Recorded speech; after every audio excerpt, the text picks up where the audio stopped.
So, welcome everyone. Thank you so much for joining us for this week's Small Business Essentials webinar. Today, we're talking influencer marketing. My name is TJ Daniels, and I'm the director for the Iowa Center's Women's Business Center. The Iowa Center Business funded in part through a cooperative agreement with the U.S. Small Business Administration. You will receive an email after this event from my colleague, Katie Hinches, thanking you for attending today's session and with information on how to connect to our speaker, as well as a form to complete. Please do us a big favor and take some time to fill this form out. This information allows us to continue providing free educational programming for small business owners in Iowa. Now go ahead and please take some time to locate the chat function on your Zoom screens so you could join the conversation by asking questions or adding comments. One of the Iowa Center's main pillar is networking, so feel free to introduce yourself and your business in the chat and include your website or social media page so we could visit and learn more about your business and network. Hi everybody, I see you guys are in the chat already, so thank you for doing that. And now a little more information about today's speaker. Emily is a creative entrepreneur who has spent the last 10 years finding innovative ways to make a difference, from launching a local bike ride that has given a community in Ghana access to clean water to creating the Des Moines Hummingbirds. Hashtag DSM hummingbirds, to match businesses with local influencers. Emily has an ability to take an idea and mobilize it by getting the community on board. Emily, thank you so much for spending your time with us today, and the screen is yours. Oh my gosh, it's so cool. I've never been on a Zoom where like people aren't there, but the attendees are here. They're just not like, you don't see They them. are here. Right now we're at 17 attendees, and I know a lot of these people that are in here, Yeah. and they do engage. So this Thanks, is going to be thanks a great everyone. one. This is going I to be a good love one. it. I love it when the chat's like open and people are conversing. It's such a great way to meet people too. And I love you can like privately message if you see someone and like have something in common or whatever. But I will go ahead and share my screen and get started talking all things influencer marketing. Make sure I got all the right buttons clicked. Okay. All right. So when my screen's this big, I can't see chat as easily. So if you do have any questions as we go through, please ask. I can pop in every so often and just make sure I get a little water and then answer any questions as they come through. But my name's Emily. I Yeah. will make sure to pop in. I'll turn on my camera so then you'll see me, and that's how you'll know if I there's some like good that. questions. Okay. We're so innovative here, friends. Okay, so yes, like TJ said, I'm Emily Steele. I am the co-owner, co-founder, CEO, other titles, depends on the day, of the Hummingbirds, and we help mobilize local influence in Des Moines and beyond. So I get to talk a little bit about the experience of what we built with Hummingbirds, as well as like what this can translate to you. So this is not like a sales webinar by any means. I just want to show you what's possible for yourself based on some of the clients we've worked with. So I always like to kick off with a question, and I got to see you in chat. Well, Kara, I feel like this is perfect, right? Because this is where I go to get mine. But has anyone tried an oat milk latte before? Drop it in chat. If you have, I want to know who my oat milk latte fans are. I'm waiting eagerly to see if anyone, it's harder to do this on Zoom than in like real life, but has anyone tried one? Any no's? Like anyone not tried one? All the time, so good. Yes, okay. Yes, delicious. I have, okay, you guys, wow, I love it. Some people are like, did you say goat? But thankfully the word's on the screen. So it's, oh, yep, no, have not. Okay, so we have some people who have not. Okay, thank you for being honest about it. It's a game changer. So when I had oat milk for the first time, I like don't really love dairy. Just doesn't sit well, but I like really didn't enjoy the experience of almond milk lattes. And I really didn't like coconut milk lattes. So when the oat milk latte came out and my friend Kylie posted about it on her Instagram stories, I was like, I have got to go try this. Like, I don't get what all the hype is, but I'm here for it. So this was like a few years ago where I think Horizon Line Coffee was like one of the first people offering it, at least to my knowledge. And I'm kind of more in that downtown Des Moines area. So I went and tried it and I was obsessed. I was talking about oat milk lattes like daily on social media. It became a little bit out of control. So I did this experiment recently where I got on my Instagram stories, okay, and this is previously, so obviously it's not Wednesday, so this was for a different one, but I asked my followers, friends, people on my Instagram who follow me, it's like, hey, like, based on what you know about me, like, let me know what you believe my favorite coffee beverage is. And I want to just mention, I haven't talked about oat milk in a while, right? It's like a relationship. You know, at first things are so exciting and I'm like in love. I'm talking about my love of oat milk latte, but then it kind of faded. And it's like, I still love it, but I don't talk about it as much. So anyway, here's the responses of people and my very low battery, which is anyone else a low battery person? And these are the responses of people. So my question was like, is my content memorable? Are people paying attention? A, and are they absorbing this information and just like sliding it into their brain as like a fun fact they know about this random girl on Instagram? Some of them are like my best friends. So of course they know this oat milk latte thing. And that's the response. You can see a lot of people know that oat milk lattes happen to be my favorite beverage of choice. Iced, warm, flavor, no flavor. And my sister-in-law, just so snarky, anything but filters, which is also kind of a fact too. And that really led me to like get excited about what was possible for other brands. So my question for you to just think about as we go through this presentation and this time together is like, who is your hype human? Do you have anyone who just absolutely loves what you've created, your offerings, the experience of the service you get or the products you provide, and who's like just blasting it all over the internet or to their friends, that word of mouth marketing we all covet and all hope to have more of? Who is that person for you? And what would it be like to have a hype team blowing you up on social media, right? What would that feel like to have people consistently pointing their friends, family, followers to your accounts on social media? That was my question in 2018, because I was making decisions about local brands, events, experiences because of what I was seeing on social media. I was not watching TV. I was not, reading print material any longer as much, I wish.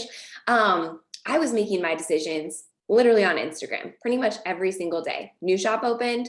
I wanted to see who of my friends were following those shops, because if I like my friends, then I probably trust their recommendations on who they follow and buy from.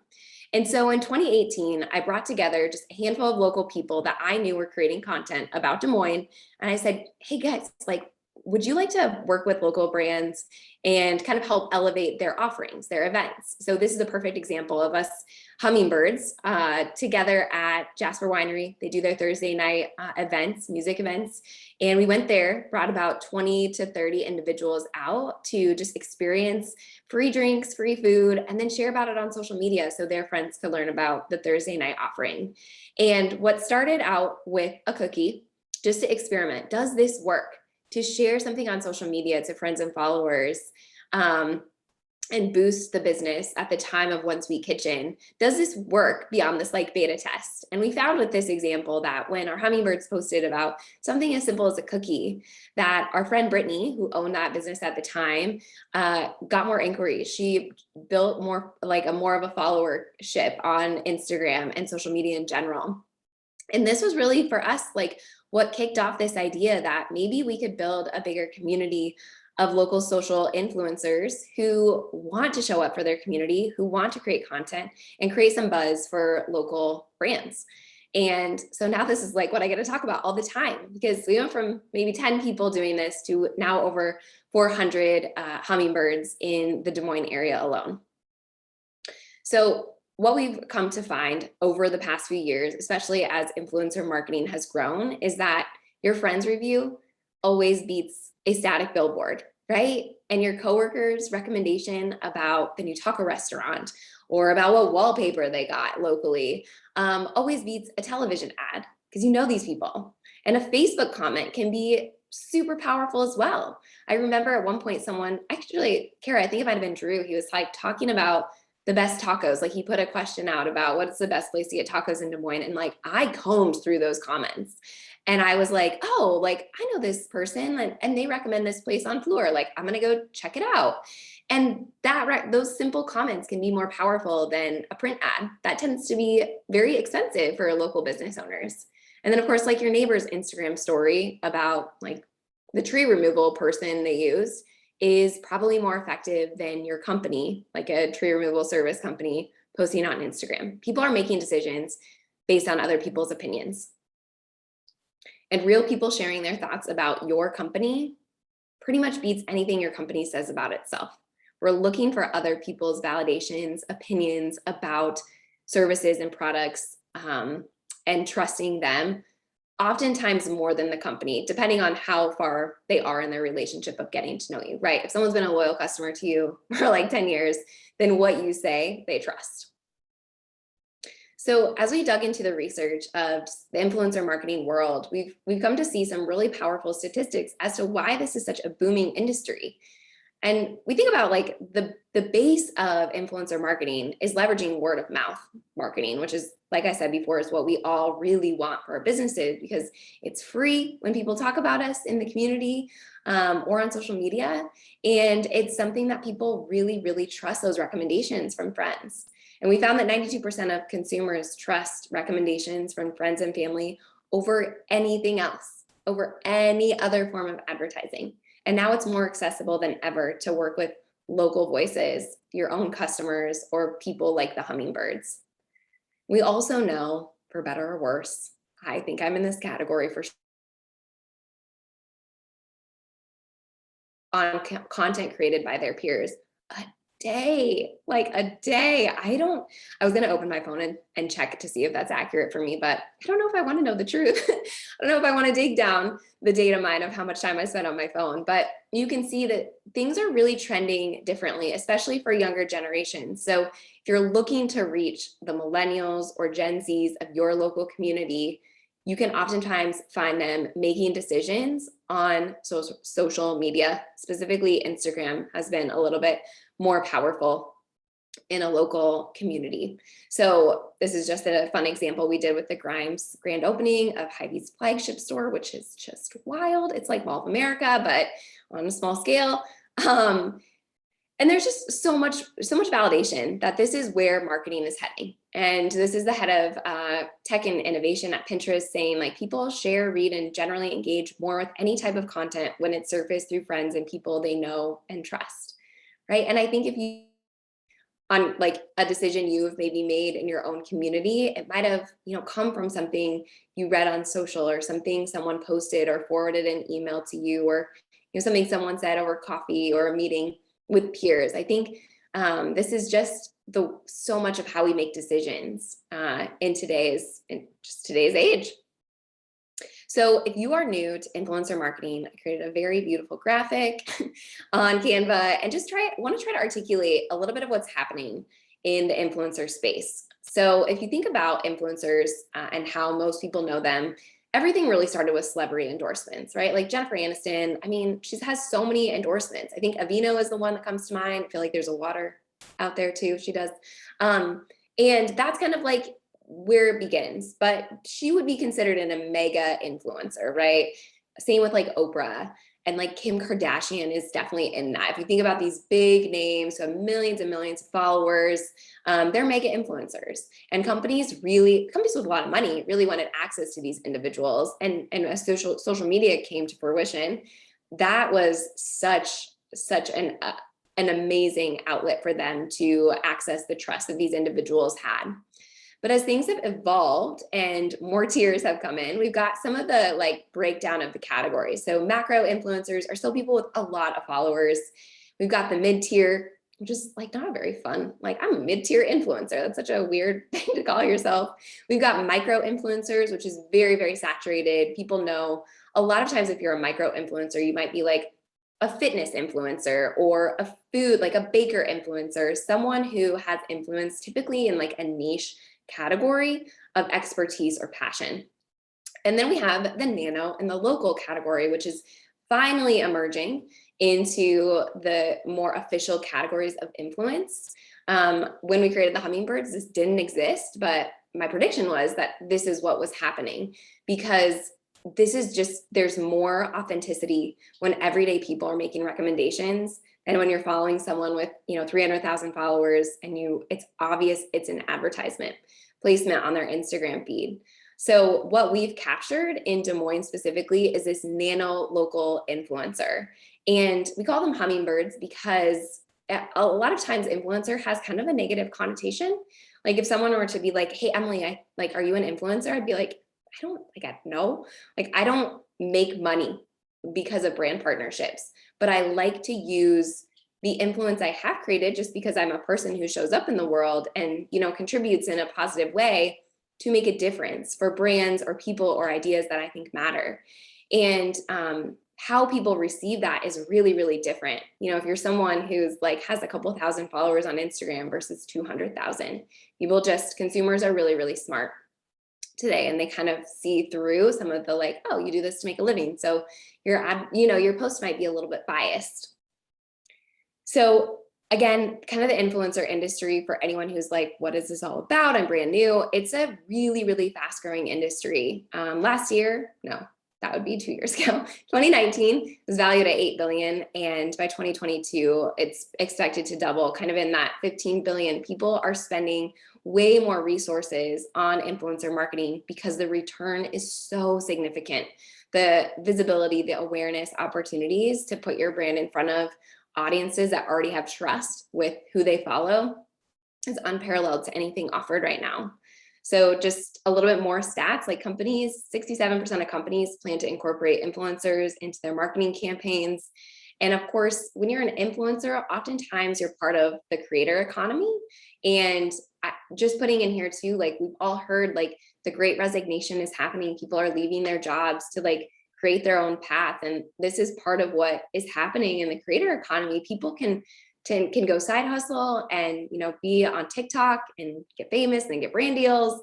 Or people can make this a full-time thing and have a blog, but also have a robust social presence. And it's really making just different income streams for people very accessible. And that's what we get to be a part of, which is super, super fun to create for local residents in Des Moines. So at the core of influencer marketing is this idea of social proof. Is anyone familiar with social proof? Is this a new concept to anyone? Just curious, you can drop it in chat if you'd like. I'm gonna actually take a quick swig.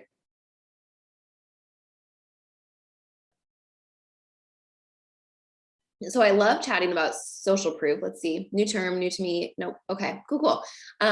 Social proof is basically external validation about you, right? We can talk and post all over social media, have a great website, and at the end of the day, it's other people saying, oh my gosh, have you met so-and-so? She's awesome. Have you been to this company? It's amazing. Social proof like really validates your brand and people's experience with it. That's what brand is, right? It's how people feel about you. So when we look at social proof, we're looking at a lot of different things in today's world. So think about like Amazon. I hate talking about Amazon, just like local business stuff, but a lot of people on Amazon are looking at reviews, right? It's how they're making decisions about everyday purchases, but also big purchases as well. Just looking at what other people say. Reviews can also be like testimonials. So something you might offer might have like a transformational experience where someone is, here when they start working with you,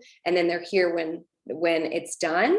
And that testimonial is so important, not only because if you're operating in a local market, someone might know that person and be like, oh, like I went to college with that person and they had a great experience and I like that person.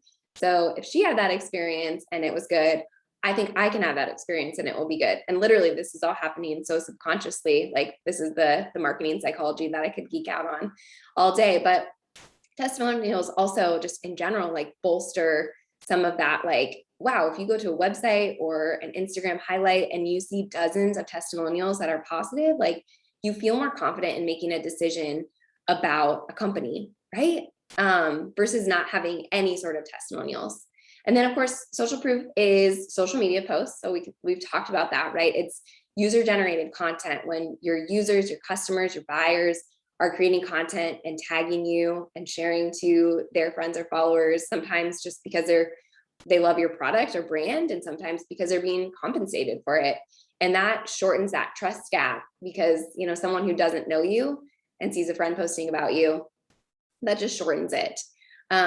Trust icons are important. They show like who have you worked with? This sometimes looks different in the B2B space. So if you are a B2B customer and you have some types of clients or customers you worked with, it's great to show those people. It's great to show the companies that have said yes to your services or your brand.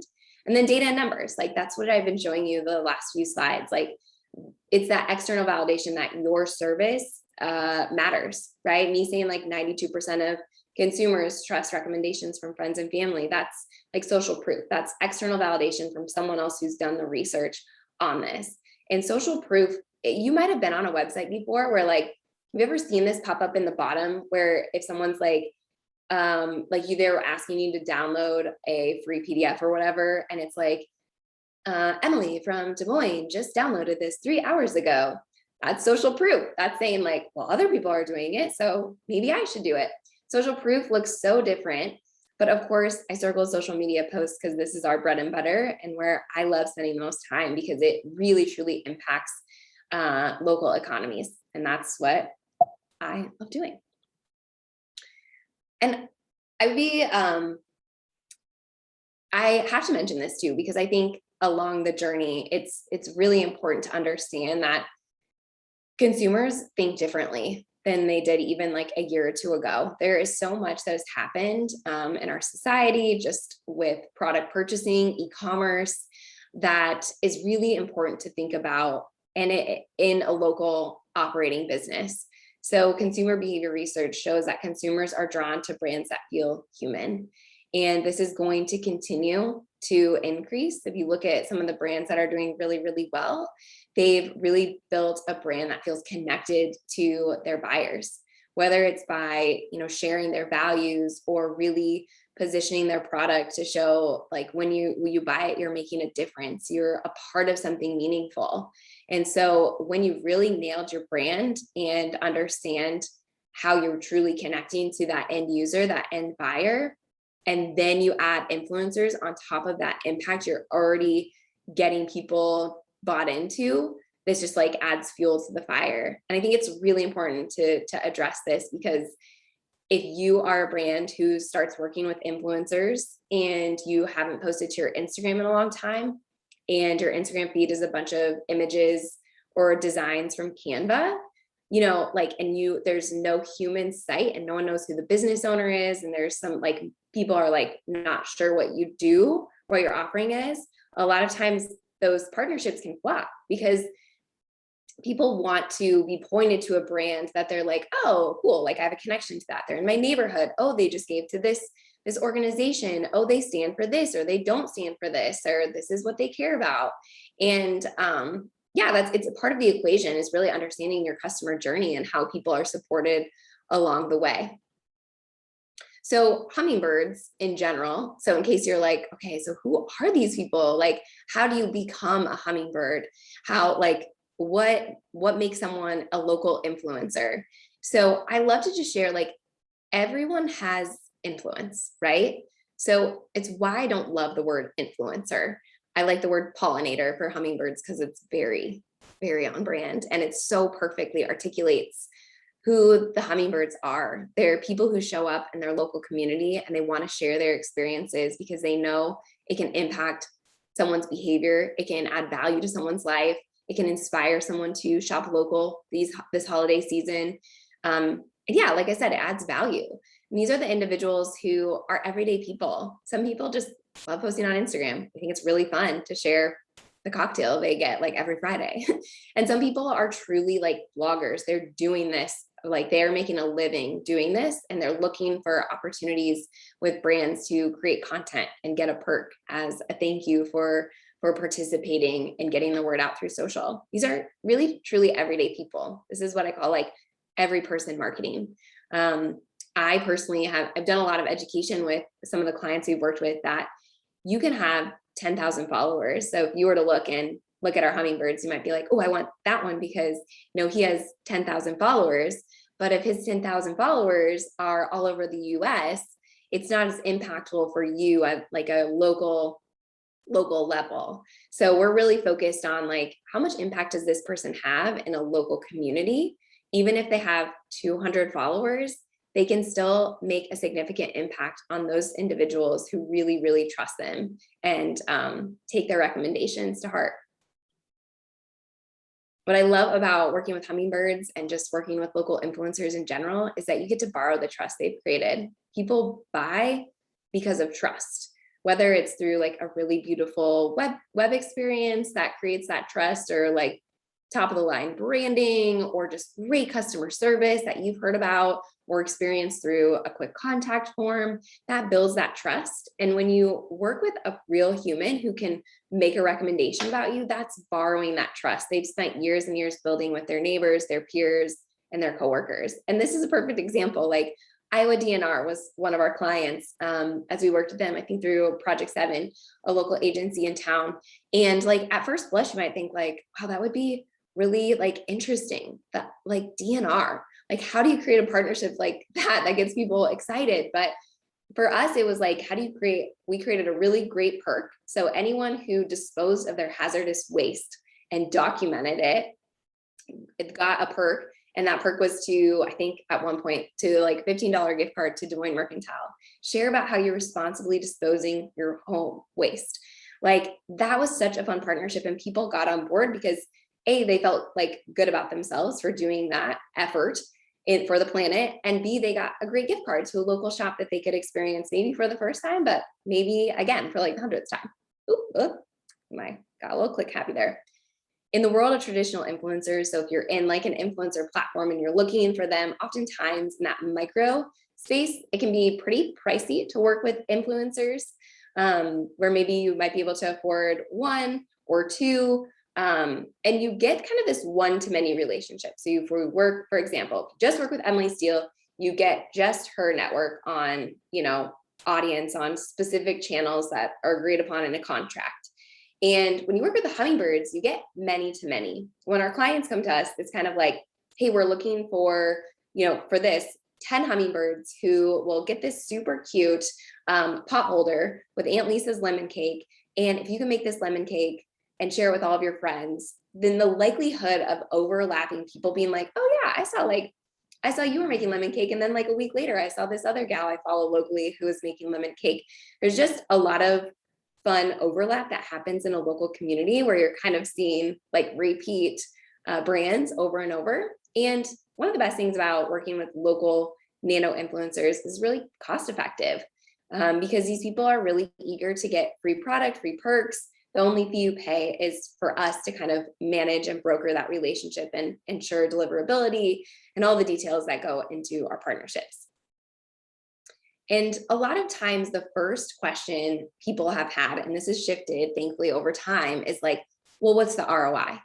And it's very hard to measure impact, like black and white, right? Like you can look at social advertising or Facebook ad and see how many clicks, see how many people filled out your contact form. It's very tangible. But when you're working with real humans, what I've noticed is that when I have posted about partnerships, for example, and our hummingbirds have shared this with us too, is that they're getting inquiries and DMs and comments like months later. Because maybe today you weren't ready to get rid of your hazardous waste, but you remembered that Chelsea posted about it a few months ago. So you ping her and say like, hey, where did you end up dropping off that hazardous waste? And that person makes that decision, 3 months later when they're finally cleaning out their basement, like I intend to do at some point, and they're making that decision later. So what I love about it is it's really impact that lasts, because when you trust someone and they make a recommendation, you gotta just file it away. So when you're ready to make a decision, you can reconnect with that person's content, or you can reach out to them in email or inbox or whatever it looks like for you to gather that information again from that initial post. So I love that it's impact that lasts, that you can make an impression beyond one post alone. So just to dive into a few experiences we've had that maybe can translate for you, and I'll show you options to like DIY or like work with someone like us. And everyone gets to kind of pick their own path too, right? But the case study, something we did with the Wallace Centers of Iowa, they introduced Pizza on the Prairie last summer, which is just an incredible offering. And they were looking to kind of get the word out to more of a younger family, younger individual, because a lot of their event attendees tended to be a little bit older. And they were like, we really want to reach a different generation. And they received a grant and were able to allocate a significant amount of that to working with the hummingbirds. And it was an opportunity for people to drive like an hour away, get free pizza and a drink, and enjoy live music on a farm in Orient, Iowa. And it was an incredible experience. Anne said herself, which was like, this is the best testimonial, one of my favorites, just feels like a wildfire. And you really don't know where the influence ends. And that's the power of when people create positive word of mouth marketing for you. So that was an example, free pizza, free drink. And we got probably 30 to 40 hummingbirds to say yes to that. So it's a really simple offer, right? And it didn't really cost them very much either.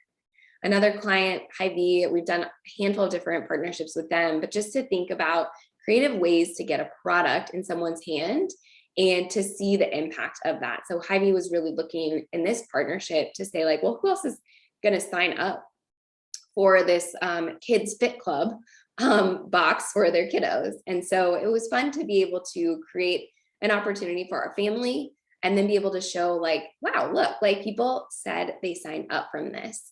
And they said it publicly, which then of course influences other people who know Susanna or know Jenny, like, oh, she signed up. I like her. I don't know Emily, but I might do this. That sounds kind of fun. And that's an example of more of that corporate option that has worked really well for the hummingbirds as well. Local services, my co-founder, this is Whitney, we worked with Skin Body Soul Spa, and they're service-based business. So some of you might have a service type of company. And we gave I think it was like 5 hummingbirds access to a few months worth of services at Skin Body Soul Spa. They had a promo code that they shared with their followers. And it was a really tangible way for us to follow up with Skin Body Soul Spa and say, how many people ended up converting because of this promo code to get like, 50% off a hydrofacial if they said like Whitney at checkout. So that was a very tangible, I call that more social selling versus social sharing, because you're actually tracking some of the links and codes and kind of that conversion element of marketing that can be really, really important to people. And our partnerships have varied. Like we've had over 130 at this point. So anywhere from really small nonprofits to event-based brands, to clinics with services, to brands with products, to startup companies with technology, like, log in and get this meal plan for your kids for lunch over school. Like there's so many ways to tap into local social content creators and influencers. And of course, I'm happy to answer questions too, as we start to wrap up about your company and what it could look like for you. So typically, like, if you're like, okay, well, like, how does it work to do this? And you can do this on your own. You can do it with us. Like I said, I'm not here to like sell this and you have to work with us by any means. It just tends to be easier for a lot of people. So we build technology, and inside of that technology, we list a partnership. So Hy-Vee Grimes Birds is a perfect example. We want 30 hummingbirds to go to Grimes to get a $30 gift card. And if you could post about your experience, if it was positive, then that would be beautiful. Use specific hashtags and tags. And then the birds can say, yeah, that sounds cool. I can do that. That works for me. I like that gift card amount, or they don't, right? And so we're able to select the hummingbirds who opt in, who say they're already interested and committed. And then they go out and experience it. They go to Grimes, they take the selfie, they talk about their experience, and it goes onto Instagram and or Facebook, depending on the partnership. And then, of course, your brand gets to be put in front of thousands of new people in a really fun and meaningful way that maybe you wouldn't be able to do on your own with your own social platforms. So a lot of times we do sharing versus selling. So like I said, sharing is kind of that brand awareness. When you're working with a local influencer or blogger, you just want to get the word out. It looks really different than if you're asking someone to put a promo code or share a specific link that is associated with your name and your referral code. So we just look at our pricing differently because a lot of the differences in time investment shift with the different types of clients we work with. So those are available, of course. But I mean, really, truly, if you're someone looking to work with local influencers or hummingbirds, it's thinking about your offer. Is this something that people can experience and share in an authentic way? Is it Instagrammable? Meaning, like, can someone feel like it makes sense to talk about your product in a way that works well on social media?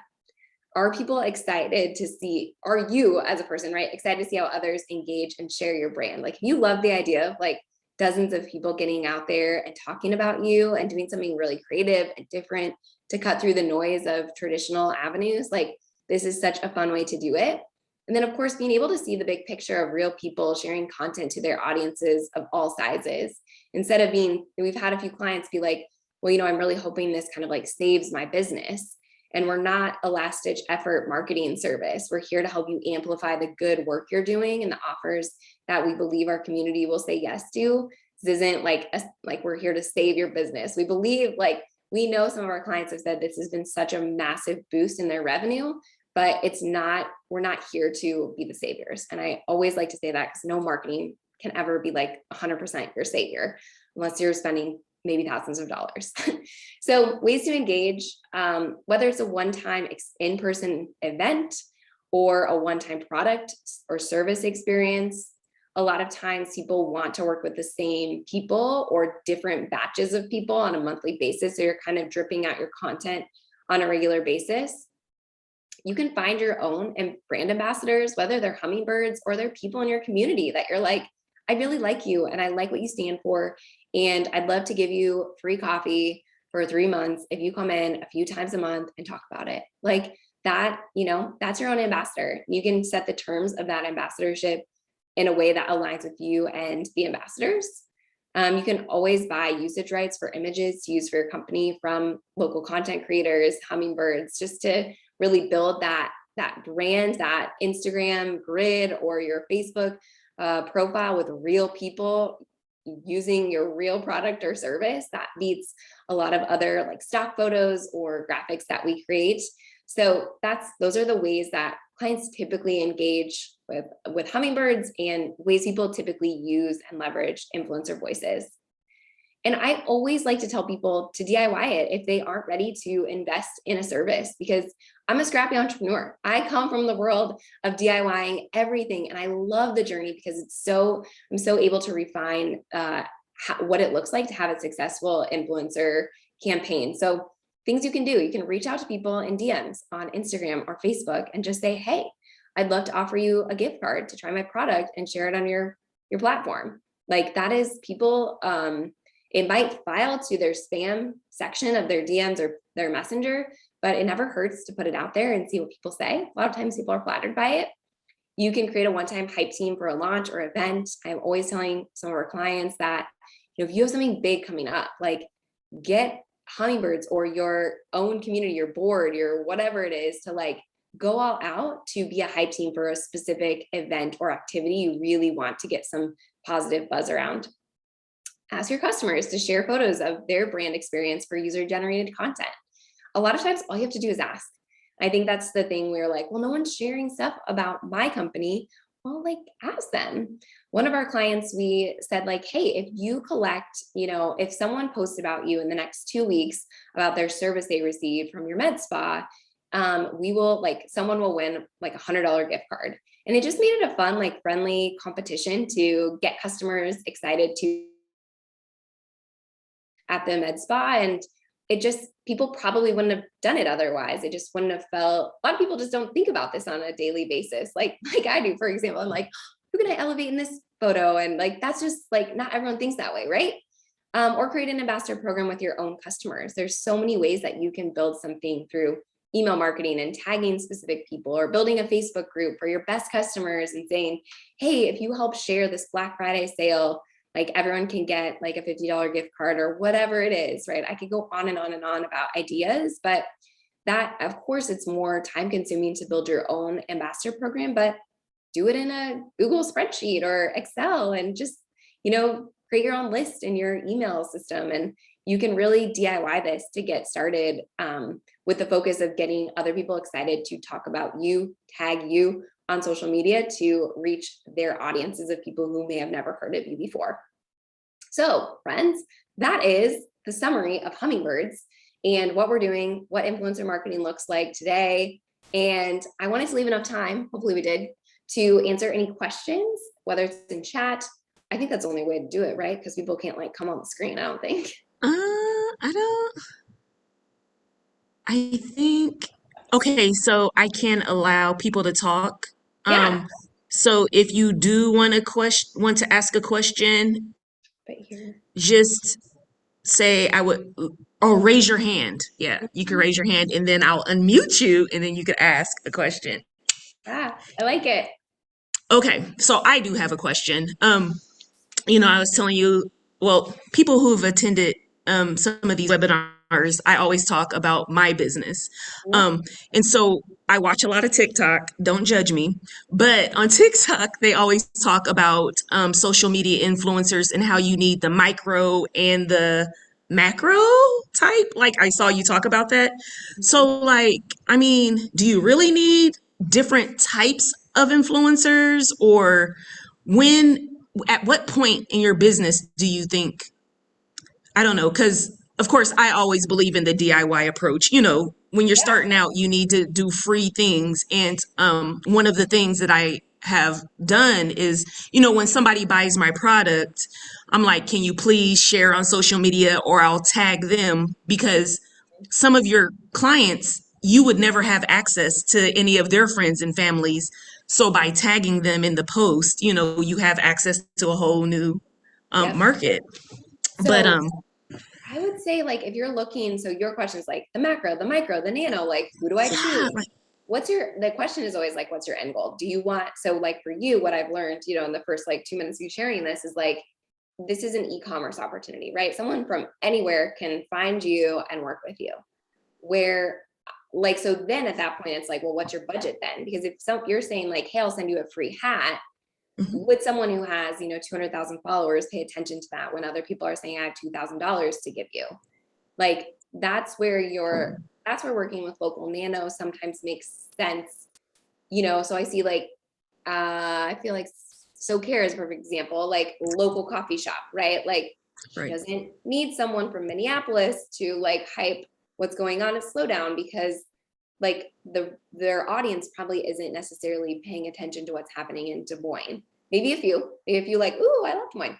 But like, that to me is where that local nano, that small like person with a few thousand followers who just loves free stuff and loves like creating content and wouldn't mind like some of your stuff, TJ, of like a free shirt, like maybe with DSM on it, like they might be totally cool to take a selfie and post it and promote you. Or someone who's like making a living doing this, they're getting sent free product left and right. And like, why are they going to choose yours? Right? They would really have Okay. to align with your story or your brand, is my best guess. Does that answer the Okay. question? Kind of. Yes, it does. Because Okay. I mean, I do watch a lot of YouTube. Once again, don't judge me. I have a son and he That's okay. watches a lot of YouTube. So I try to watch a lot of small business type YouTubes. And I do see a lot of influencers, with different perfumes or eyelashes, and I'm like, okay, I guess that's another way you could almost even market yourself. I Mhm. mean, if you started doing videos on YouTube or TikTok, and you could market or promote yourself. But of course, I'm thinking more about influencers, Yeah. that I follow. And I'm like, oh, it would be cool for them to have, a t-shirt and they're wearing it or whatever. So, Yeah. I um, mean, it never hurts to send free product to someone and say, like, I really love what you're creating. As long as it's a meaningful interaction you have with someone whose audience you could really benefit from accessing, like, it can be really meaningful to someone. But not everyone who's like trying to like hit thousands of new followers so they can get bigger brand deals, like, wants free swag to talk about. They want people who are like paying them big money. Like, and they're, if they're in the creator economy and this is how they're creating a living, they can't spend a lot of time with free product and free engagements. It's a huge thing in the influencer world. There's still so many people saying like, do this for free, do this for free. And we've built a community where people have opted into doing things for free because they're not creating a living doing this. So the expectation going into it, into the different influencer categories, are just different depending on what influencer you are or aspire to be. okay. It's And I so guess complicated. another thing that I see a lot of, especially with our dream builder class and things like that, is small businesses promoting small business. Yeah, all So day, it, every day. I never even thought of it.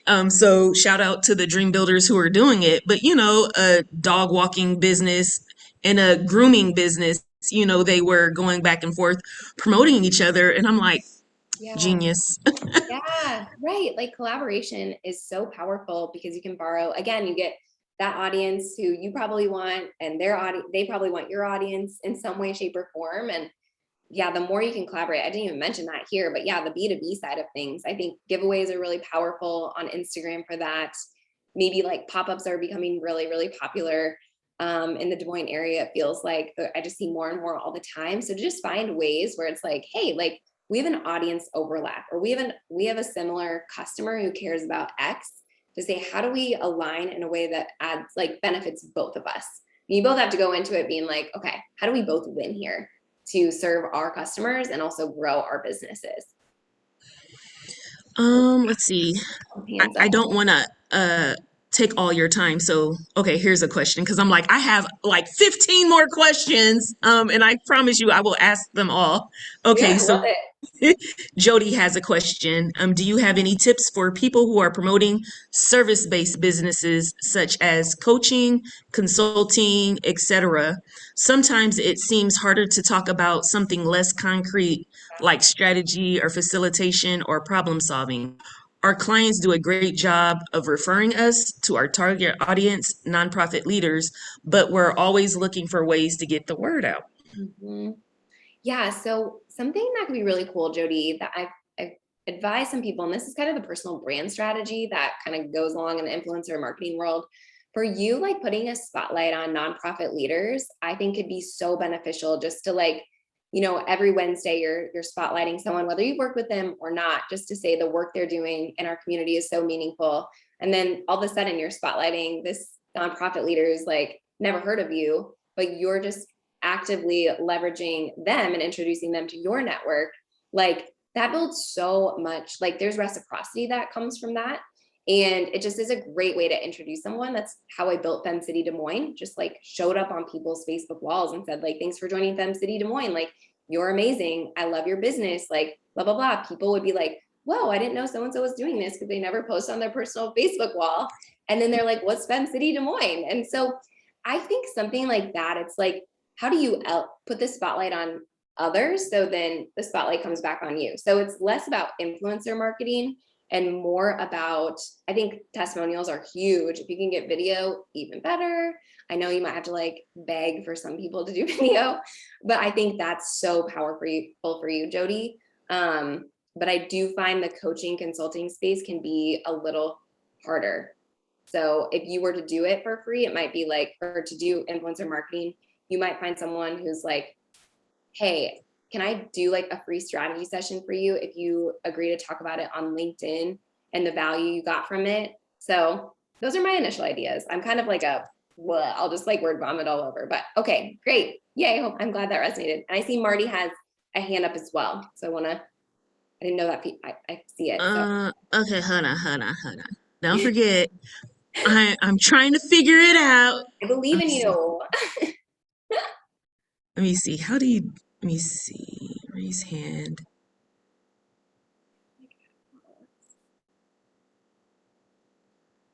Oh no, wait. I raised my hand. Sorry. Oh, I wonder if you like hover over it, if it, I think this is. unless Marty, you want to drop it in chat. Who is it? Marty? Mm-hmm. Okay, there it is. Okay, allow to talk. Woo! Oh wait, we have to unmute. Okay. There you go. There we go. Marty, you have the floor. Whoa, we got it. Thank you so much. You're doing a great job. No, my question has to do with posting. So, do you give any like advice to the hummingbirds or anything like that as far as like key components for a successful post? Anything like that when they're creating posts for Yeah. businesses and things? Yes, great question. We give kind of like guidance. Like, here's what this brand is all about. Here's what like we would love for you to consider. We call it kind of like brand considerations. Like for you, if you're trying to like get something across that's more important than other things. Like we try to make that really well known, and the birds love it too, because they're like, well, what do you want me to say, beyond kind of like what my experience was. But then we don't like monitor their exact copy, or like, we don't approve anything, because it's that kind of authentic social sharing, but we definitely like to give guidance to them.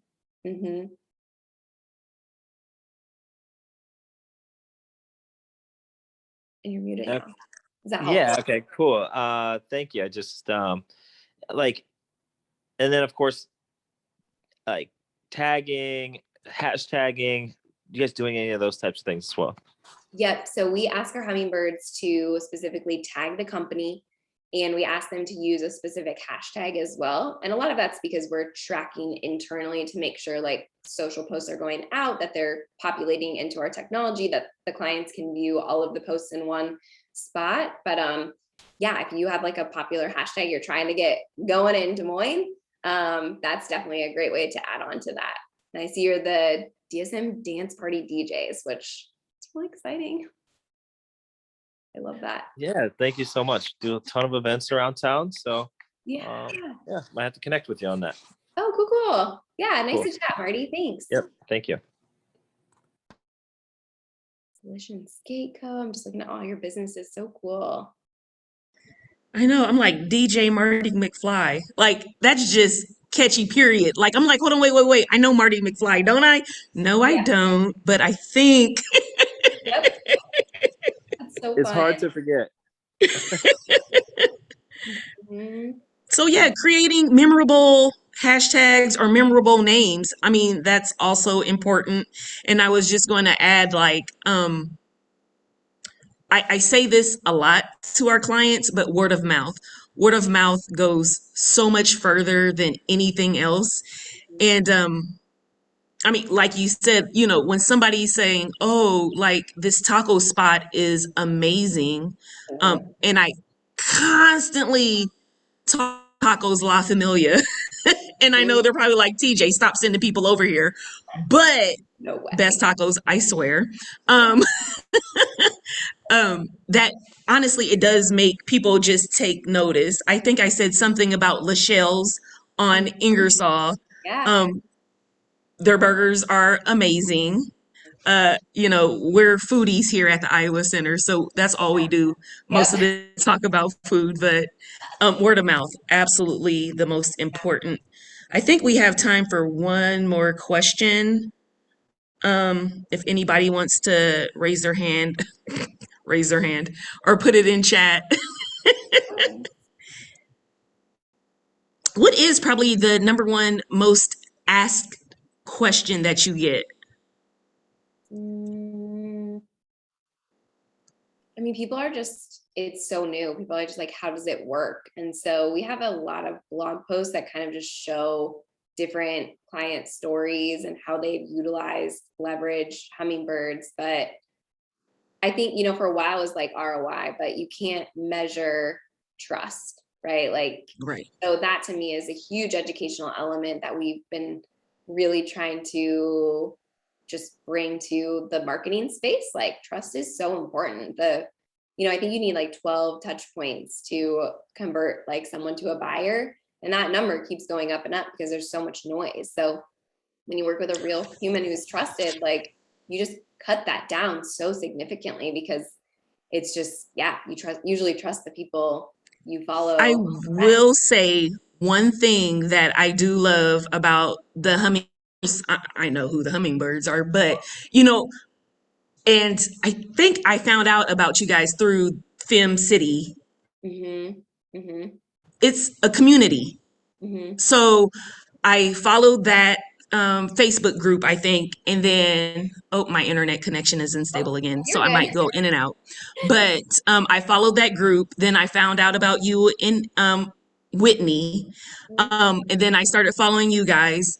But I found so many more people and so many more businesses without the hummingbirds, because you guys all share everything. The videos that you all make, they're amazing. And then I clients through you guys. And then I think we even hired one of the people that were in your community. I mean, Yeah. it's amazing. So, and then everybody helps everybody. It's true. Yeah. Like, I mean, it's a community of people who care about elevating the local community. Like, That truly believe in small business, yeah, supporting small business. So yeah. shout out to the Hummingbirds. I really do respect and appreciate all the work you do. I would love, I'll answer this final question from Kathy. Do you see your business as more appropriate for a certain age generational range? I definitely think like if you are someone who wants to tap a millennial or Gen Z audience, this is primarily who's in our community right now. There's a lot of like anyone can sign up, but we tend to see younger folks doing it.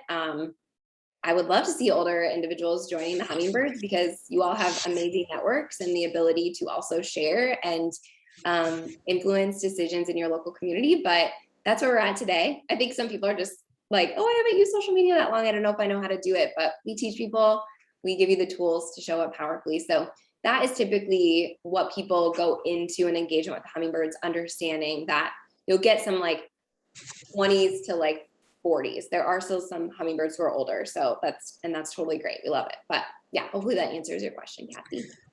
Okay, so Emily, what would be the one piece of information that you would like for our clients to take away from today?